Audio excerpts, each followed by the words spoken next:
É um prazer nós podermos estudar o Livro dos Espíritos, esta obra básica da codificação. E aproveitando o método lá utilizado, já que estamos recomeçando o estudo deste livro, nós formulamos esta pergunta: por que estudar o Livro dos Espíritos? Uma primeira resposta pode ser esta, de tratar-se da primeira obra da codificação espírita, que, nos revelando a existência do mundo espiritual, promove uma revolução no conhecimento. No decorrer desse estudo, nós iremos demonstrando esta ideia. E acrescentamos, ainda dentro desta pergunta, que a doutrina dos espíritos, dando um passo decisivo na evolução do pensamento religioso, ela coloca Deus como tema central da vida e seus atributos como parâmetros da verdade universal. Reiteramos a importância desta frase: coloca Deus como tema central da vida e seus atributos como parâmetros da verdade universal. E a ciência hoje começa a se aproximar desta ideia. Bem, a primeira parte tem por título Das Causas Primárias e apresenta os seguintes capítulos. O de número 1, que trata de Deus, da sua existência, da sua essência. O capítulo 2, que trata dos elementos gerais do universo. O capítulo 3, que trata da criação. E o 4, do princípio vital. Hoje nós vamos nos deter no capítulo 1, que apresenta os seguintes itens de estudo: Deus e o infinito, provas da existência de Deus, atributos da divindade, panteísmo. Kardec, um dos membros da equipe do Espírito da Verdade, encarnado, teve o bom senso. Por isso ele tem o cognome também de bom senso encarnado, de colocar como pergunta de número 1 neste livro: que é Deus? Observem o detalhe. Ele não pergunta quem é Deus, e sim que é Deus, fugindo da ideia de um Deus antropomórfico que vigorava ainda na época e até hoje em algumas religiões tradicionais. Esse Deus antropomórfico é aquele Deus que reflete a natureza humana nas suas paixões, enfim. Esta é uma ideia que Kardec busca abandonar na pergunta, na forma como ele formulou esta pergunta aos espíritos. E a resposta é de que Deus é a inteligência suprema, causa primária de todas as coisas. Inteligência. Vejam que interessante. É a época, o século XIX, quando a razão surge como uma potência que se opõe à ortodoxia vigorante na época, né? Deus, então, repetimos, é a inteligência suprema, causa primária de todas as coisas. Então, aqui nós temos um dos aspectos da doutrina espírita, que é o criacionismo. Tudo se deriva de Deus, dessa causa suprema. Logo após, ele passa a tratar da relação de Deus e o infinito. E aqui fazemos logo um esclarecimento.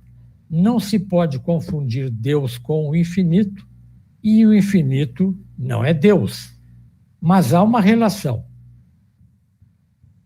Infinito é o que não tem começo nem fim.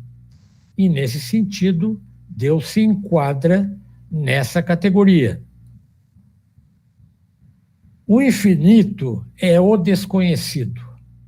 Deus, de certa forma, é também algo bem desconhecido ainda para a grande maioria dos seres e dos espíritos imperfeitos que vivem neste mundo de provas e expiações. O infinito é uma abstração. Deus, uma abstração maior ainda.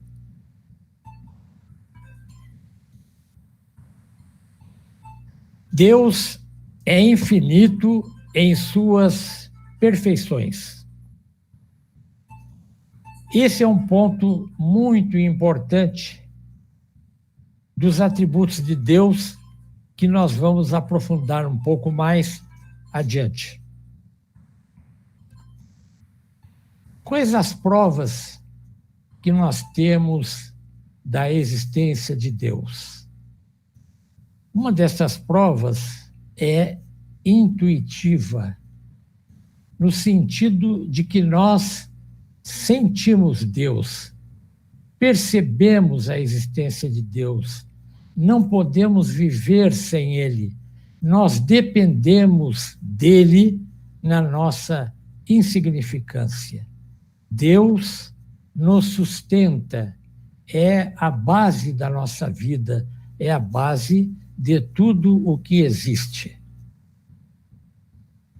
Basta, então, olhar as obras da criação e recorrer também, de certa forma, a um dos axiomas que nos é ensinado pelas ciências, que diz que não pode existir um efeito sem causa e que todo efeito inteligente necessariamente se submete a uma causa inteligente, de tal modo que o acaso não existe.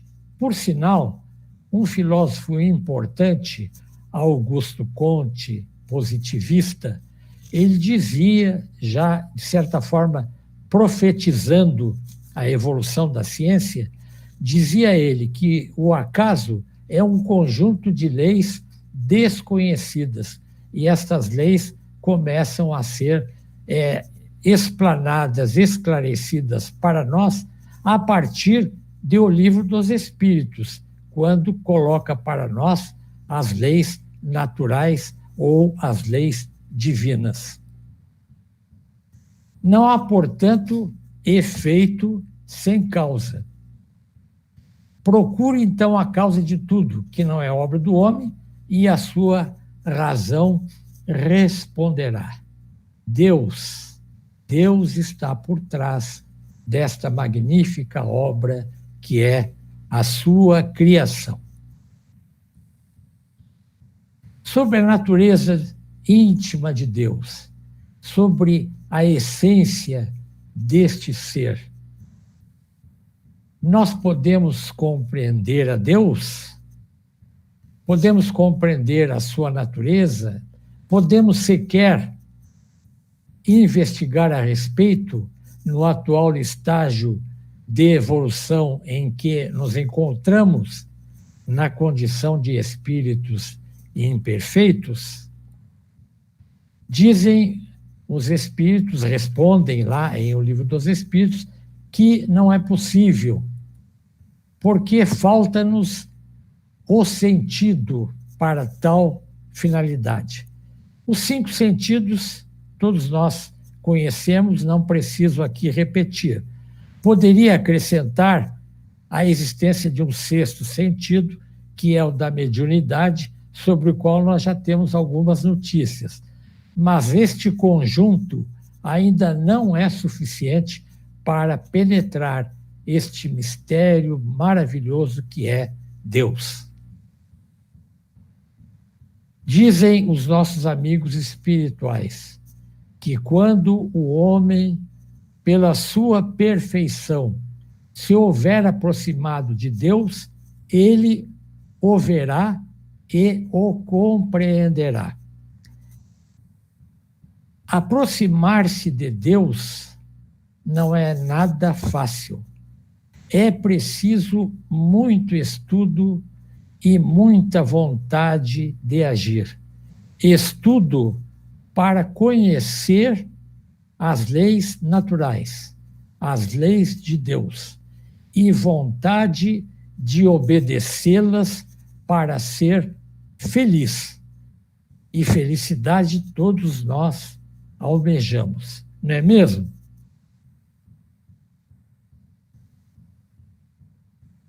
Não foi por acaso que no Sermão do Monte, Jesus, o governador da terra, o nosso amado mestre fez esta colocação reportada por Mateus nos evangelhos. Disse o mestre então: bem-aventurados, dentre outras bem-aventuranças, os puros de coração, porque verão a Deus. Estes puros de coração possuem o sentido que nos falta. São os espíritos puros, tal qual Jesus. Falta muito para nós, mas certamente que lá chegaremos um dia. Vamos agora entrar naquilo que, na minha frágil opinião, eu considerei o cerne deste capítulo, ou seja, os atributos da divindade. Nós não sabemos tudo o que ele, Deus, é, mas sabemos o que ele não pode deixar de ser. Assim, Deus é eterno, não tem princípio nem fim. Deus é necessariamente imutável, isto é, ele se mantém idêntico a si mesmo, a si próprio. Deus é imaterial e, consequentemente, não está sujeito às transformações da matéria.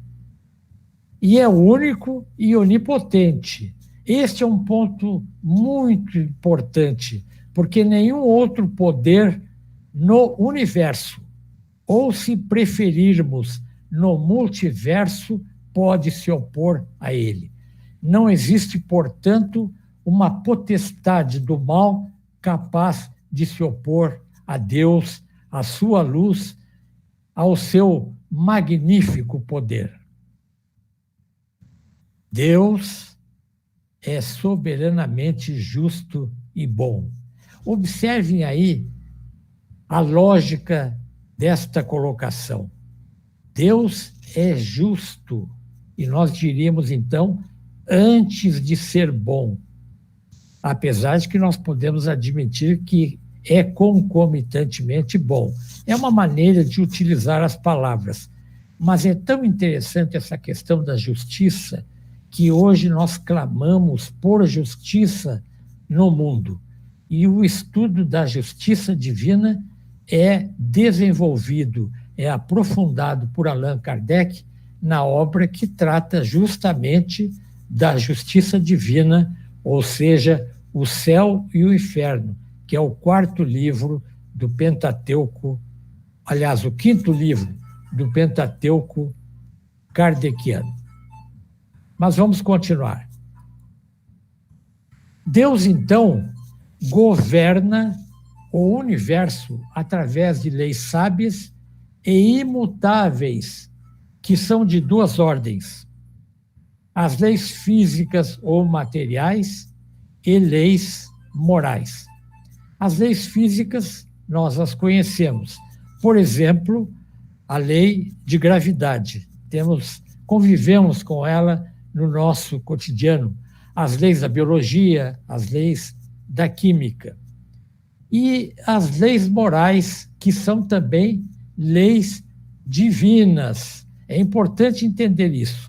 Leis físicas ou materiais e leis morais. Todas elas leis naturais e divinas. Nenhuma delas, vejam bem, nenhuma delas podem ser relativizadas, como pretenderam certos filósofos materialistas ainda no século XIX, e como muitos pretendem ainda colocar hoje, que os valores são relativos, dependem do meio, dependem da cultura, podem ser escolhidos e podem ser aprendidos. Não, os valores reais e efetivos, as leis morais, elas são imutáveis no universo, no tempo e no espaço, portanto. Compreensão de Deus. Este capítulo nos coloca com toda a clareza que Deus existe. E nós hoje não acreditamos simplesmente que Deus existe. Nós hoje sabemos que Ele existe, porque existem provas insofismáveis.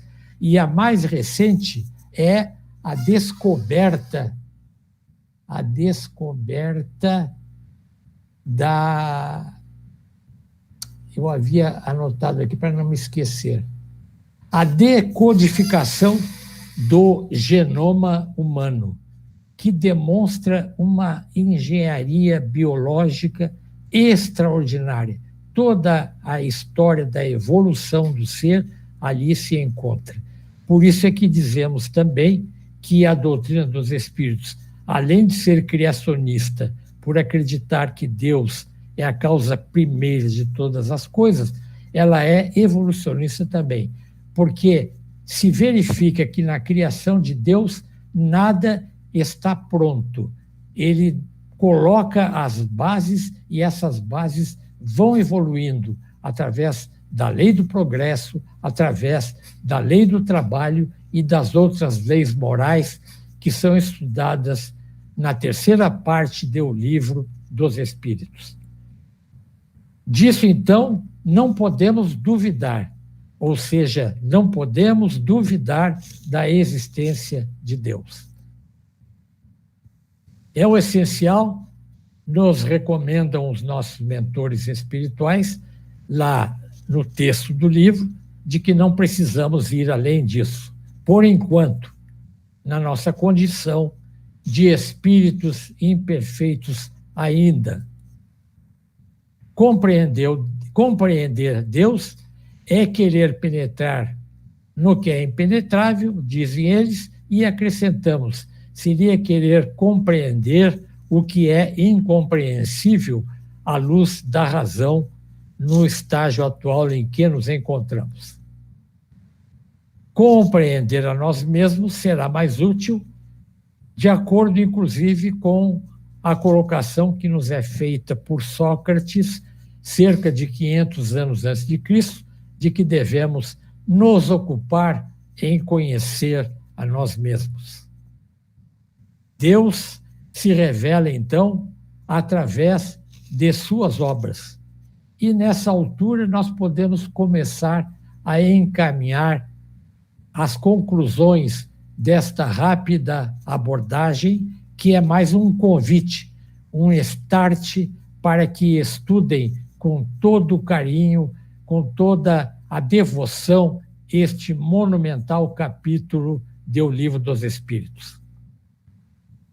Kardec nos adverte que quanto mais consegue o homem penetrar nesses mistérios que hoje estudamos graças à codificação kardeciana, tanto maior admiração lhe devem causar o poder e a sabedoria desse Deus de amor que é o nosso Pai Criador.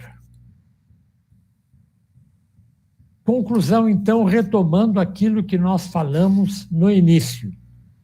Sobre a revolução do conhecimento ocasionada pela vinda do Consolador, nós destacamos, para ilustrar, na parte que trata sobre os elementos gerais do universo, a ideia sobre a constituição primordial de tudo o que existe.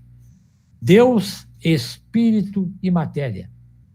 Tudo o que existe no universo ou no multiverso, se o preferirmos, ou é Deus, ou é espírito, ou é matéria.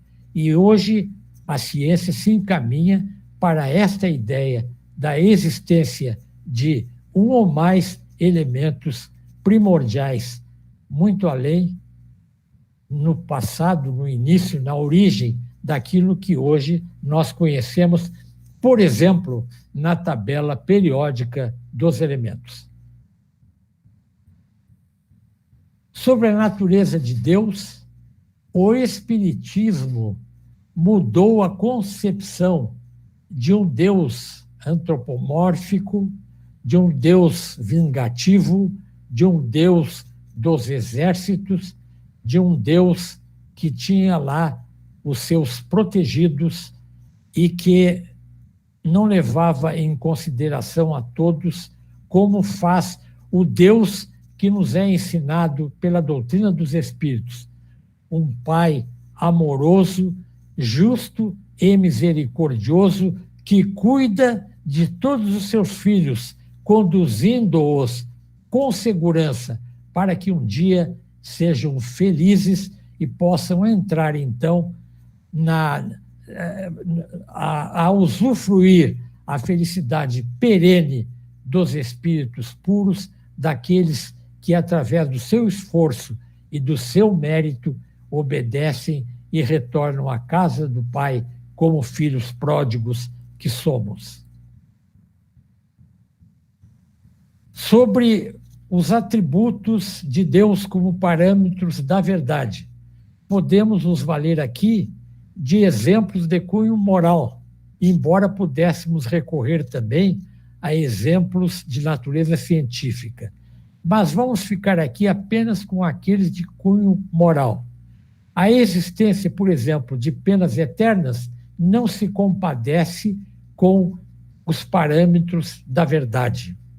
A legalização do aborto, que é um atentado contra a vida, e Deus é o autor da vida, só Ele pode tirá-la, ambos esses exemplos entram em contradição com o ser soberanamente justo e bom que é Deus, demonstrando, portanto, que um dos seus atributos já serve como parâmetro da verdade para que nós possamos usar o discernimento e a razão de uma forma mais adequada.